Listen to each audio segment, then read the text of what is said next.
गुरुदेव GS teaching centre में आप लोगों का स्वागत है ना। गुरुदेव जीएस जैसे आप लोगों को पता है रेगुलर क्लास चलती है। रेगुलर क्लास में सबसे पहले स्टैटिक जीके चलता है। स्टैटिक जीके में 9 जुलाई का जो डेट है वो देखिए, स्टैटिक जीके में 9 जुलाई 1969 ईस्वी को शेर, लायन जिसे सिंह भी कहते हैं, को भारत का राष्ट्रीय पशु घोषित किया गया था। गौर से सुनना है, 9 जुलाई 1969 ईस्वी को भारत सरकार के द्वारा शेर, लायन यानी सिंह को भारत का राष्ट्रीय पशु घोषित किया गया था। लेकिन वर्तमान में है ना, भारत का राष्ट्रीय पशु बाघ है, जो रॉयल टाइगर बंगाल का है।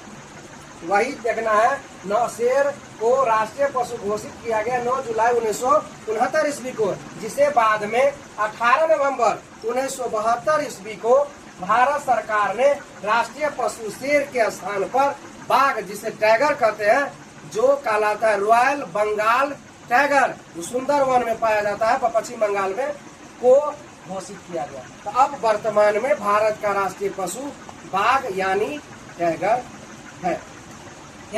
उसके आगे देखिए, ये था आज का जो डेट में, उसी से मिलता जुलता है। भारत का राष्ट्रीय पशु हो गया जो अब है बाघ, पहले था शेर, अब हो गया बाघ। भारत का राष्ट्रीय पक्षी मोर है। भारत का राष्ट्रीय विरासत पशु हाथी है। हाथी मेरा साथी, राष्ट्रीय विरासत पशु। क्लियर हो गया। आगे देखिए, भारत का राष्ट्रीय वृक्ष बरगद है। अब बिहार का पूछे तो पीपल कहीं होकर कहा जाता है बोधि वृक्ष। महात्मा गांधी को ज्ञान प्राप्ति पीपल वृक्ष के नीचे हुआ था, इसीलिए उसे बोधि वृक्ष कहा जाता है। Concept clear. जो बिहार सरकार का लोगो भी है। आगे देखिए, भारत का टाइगर मैन कैलाश श्रृंखला को कहा जाता है। भारत का टाइगर मैन व्यक्ति जो है, उसका नाम था कैलाश श्रृंखला। अगला है भारत का राष्ट्रीय पक्षी मैन यानी bird man doctor Salim Ali. Bharat का राष्ट्रीय वाक्य सत्यमेव जयते, जो लिया गया का जी मुंडकोप उपनिषद से। मुंडकोप उपनिषद से। Concept clear. सत्य की हमेशा जीत होती है, विजय होती है ना। अशोक के सारनाथ के अशोक स्तंभ के निचले पट्टी पर लिखा हुआ है सत्यमेव जयते, जो भारत का राष्ट्रीय वाक्य। Concept clear.